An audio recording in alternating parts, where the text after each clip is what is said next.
শনিবার ছাড়া সরকারি ছুটির দিনে যাত্রী চাপ কম থাকায় 15 মিনিট পর পর মেট্রো রেল চলাচল করবে। ঢাকা ম্যাস ট্রানজিট কোম্পানি লিমিটেডের মহাব্যবস্থাপক ইফতেখার হোসেন এ তথ্য জানিয়েছেন।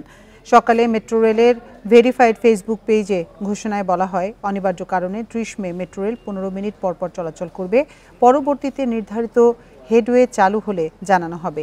এদিকে বৃহস্পতিবার সকালে 15 মিনিট পরপর মেট্রো রেল চলাচল শুরু করলে স্টেশনগুলোতে যাত্রীর ভিড় বেড়ে যায়। পরে সোয়া 10টার দিকে আবার পূর্ব নির্ধারিত বিরতিতে স্টেশনগুলোতে আসতে শুরু করে মেট্রো রেল। এর আগে গত সোমবার প্রায় 2 ঘন্টা বন্ধ ছিল মেট্রো রেলের চলাচল। বৈরী আবহাওয়া ও নিরবচ্ছিন্ন বিদ্যুৎ সরবরাহের ঘাটতির কারণে মেট্রো রেল চলাচল বন্ধ ছিল বলে জানায় ডিএমটিসিএল।